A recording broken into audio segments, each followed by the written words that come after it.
All right, so today we're going to do a deep dive on Zendaya. Zendaya, yeah. Our listeners are super interested in learning more about her, and I think we all want to know, like, what's she all about? How'd she get here? Right, what choices has she made along the way? Exactly, and so we have this really cool biography. It's just called Zendaya.pdf. Very straightforward. Yeah, but it's got all the info. Yeah, it does. So it lays out, all the details of her journey, but we're going to kind of read between the lines, see what we can find out. See if we can find those turning points, those big decisions that kind of got her where she is today. Yeah, exactly. All right, so let's get started. Let's do it. Zendaya Marie Stormer Coleman. Wow, what a name. Right. And it's got a good rhythm to it. It does. It does. She was born September 1st, 1996 in Oakland, California. Okay, so right off the bat, her mom worked at the California Shakespeare Theater. I know, that's so cool. Talk about an upbringing steeped in the arts. I mean, from day one. Yeah, but it wasn't just exposure, like a lot of kids grow up around something but don't really get into it. But she was in tons of school plays. Oh, yeah. Local theater. Even a hip-hop dance troupe, like she was building a skill set. Like she knew this is what she wanted to do. Almost. And there's this little detail that I love, backup dancer in a Sears commercial with Selena Gomez. Wait, really? I know. Can you imagine? That's crazy. You can't make this stuff up. What a fun fact. Right. But it does make you wonder. Yeah. Even in this little tiny role, she's next to someone who ends up being like a massive pop star. Yeah, is that like foreshadowing or just a funny coincidence? Right. Like, did Destiny have this whole Sears commercial thing planned out? Okay. Who knows? Okay, so 2010 rolls around. Okay. And things really start to happen for Zendaya. This is the big break. Yeah, she lands the role of Rocky Blue on Disney Channel's Shake It Up. Oh, I loved that show. Me too. It was so good. It was like every tween's dream, like wanting to be a dancer and all that. Yeah, and Zendaya's charisma was just off the charts. Even back then. I know, and her comedic timing. Yes. I remember thinking even when I was younger, she was doing more than just reading lines. Right. She was actually funny. She was so good. And you can't forget that dance background. Yeah. It gave her like a physicality, like a presence on screen that a lot of child actors just don't have. Totally agree. So she's a fan favorite, obviously. Yeah. But here's the interesting part. What comes next? What did she do? The transition to Hollywood. Yeah. Which can be so tough. Oh, it's brutal. So many Disney stars have a really hard time breaking that mold. Yeah, they get typecast. But Zendaya, she jumps right to the big screen in 2017 with Spider-Man. Homecoming. Wow. And I think this is where she really signals that she's not going down that typical Disney star path. Interesting. It's not just that Michelle M.J. Jones is a more mature character. Yeah. It's a type of role. She's smart. She's a little jaded. A little bit. Definitely not your average love interest. Definitely. She's bringing depth to this character that could have easily been one-dimensional. I see that. All right, so then Euphoria comes out in 2019. And this feels like such a departure from those Disney days. Oh, yeah. Euphoria is like a whole different world. It's intense. And Zendaya's performance as Rue Bennett. Oh, my gosh. Is just raw. Like, you forget you're watching someone act. She's that good. I know. And she's tackling some really heavy stuff in that show. Yeah. Addiction, mental health. Like the dark side of being a teenager. That's a lot. And the whole industry took notice. She wins an Emmy for Outstanding Lead Actress in a Drama Series. That's huge. And in 2020, she becomes the youngest person ever to win that award. Historic win. Yeah, and it wasn't just the award itself, like Euphoria sparked so many conversations. People were talking about it, and her performance was right at the heart of that. She was the heart of the show, for sure. So you've got the Disney success, the blockbuster movie, and now this critically acclaimed challenging role. Like, what does she do next? Well, she doesn't shy away from big slings.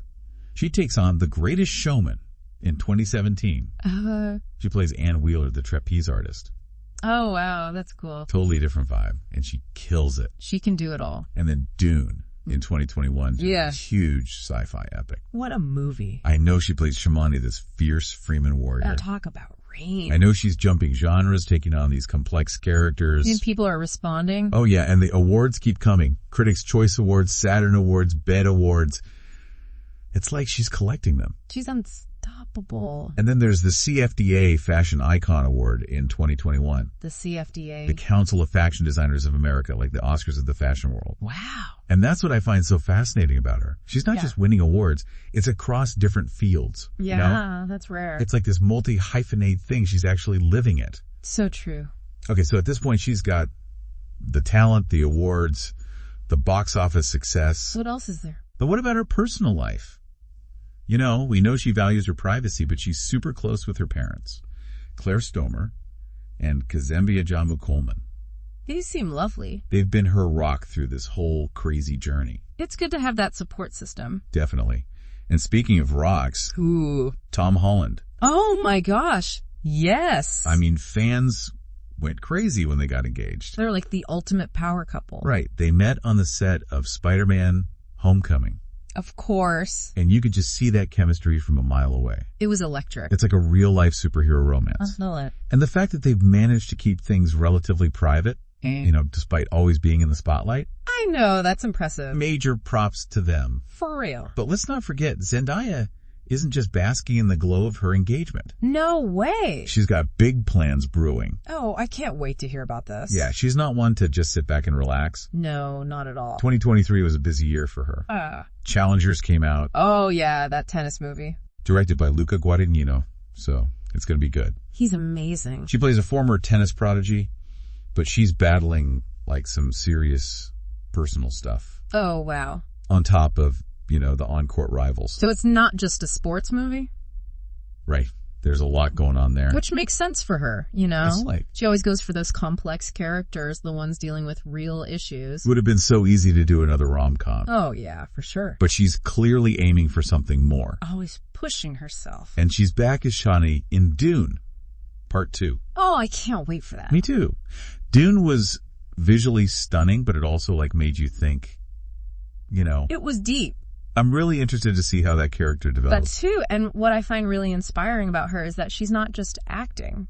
What do you mean? She's getting into producing. No way. Yeah, and she's really focused on championing diverse stories and voices. That's so cool. It is. It's like a lot of stars talk about giving back, but she's actually using her power, you know, her influence to create opportunities for others. And open doors for people who might not get that chance otherwise. It says a lot about her character, I think. For sure. It's not just about her own success. She wants to make a real impact. Especially for marginalized communities. Exactly. And we can't forget about her advocacy work. Oh yeah, she's been so vocal about social justice, mental health awareness. She's not afraid to speak her mind. And she uses her platform to really engage with her fans on those issues. It's refreshing to see a young star actually doing something, you know. Not just talking about it. Right, she walks the walk. Okay, let's talk box office for a second. Okay. Because Zendaya is not just a critical darling. Nope. She's a box office powerhouse. Oh, absolutely. Spider-Man, No Way Home, made over $1.9 billion worldwide. What? That's one of the highest grossing films of all time. That's insane. I know, and The Greatest Showman brought in $435 million globally. Even Dune, which came out on streaming at the same time, made over $400 million. These numbers are crazy. They're not a fluke. No way. It shows that she can attract a huge audience. Yeah. Across genres, demographics, yeah. It's not just teens who love her. Right. Everyone loves her. Families, adults, film buffs. It's true. She's got that something special. You know, he does. That resonates with people from all walks of life. She's a global icon. Plain and simple. Agreed. So we've covered a lot of ground here, from her early days to this powerhouse she's become. It's been quite a journey. What stands out to you about it all? You know what strikes me is how she's handled the pressure of fame. Yeah. Like with grace and integrity. It's tough out there. It's a minefield, especially for young stars, but she's stayed true to herself. And she's constantly pushing boundaries, exceeding expectations. It's inspiring. It really is. To see someone so young, achieving so much, but also using her platform for good. And with the engagement, the move into producing it feels like a whole new chapter is starting. It does, right? Like she's leveling up. So now the question is, what stories is she going to tell? What themes is she going to explore? What kind of impact does she want to make? It's funny, you know, we talk about all the awards, the box office numbers. But with Zendaya, there's something more. What do you mean? It's like this authenticity. You know, you believe her in every role. Right. Whether she's battling addiction or, you know, swinging through the city as Kanjay. Yeah. There's just this genuineness that you can't fake. You're right, and it goes beyond acting, too. It's in her fashion, her advocacy, even how she handles her relationship with Tom Holland, like, publicly, you know? Yeah. There's a sense that she's not putting on a show, she's just being herself. And people connect with that. Totally. It makes me think about that question you asked earlier. What kind of impact does she want to make? Yeah. Because she's in a position now where she can really choose projects that align with her values, right. that amplify voices she believes in. And I think we're already seeing that, like her move into producing that focus on diversity. It's not just about picking the next big hit. It's about using her power to tell stories that matter. And maybe inspiring the next generation of Zendayas. Absolutely. Like that kid who's watching right now thinking, if she can do it, I can too. That's the power of a role model like Zendaya. It's not just about the fame or the awards. Right. It's about showing what's possible when you combine talent, hard work, and a real desire to make a difference. Well said. So you've seen all her films, followed her career. What's the one project that really made you say Zendaya is the real deal? That's tough, but for me it's Euphoria. Euphoria.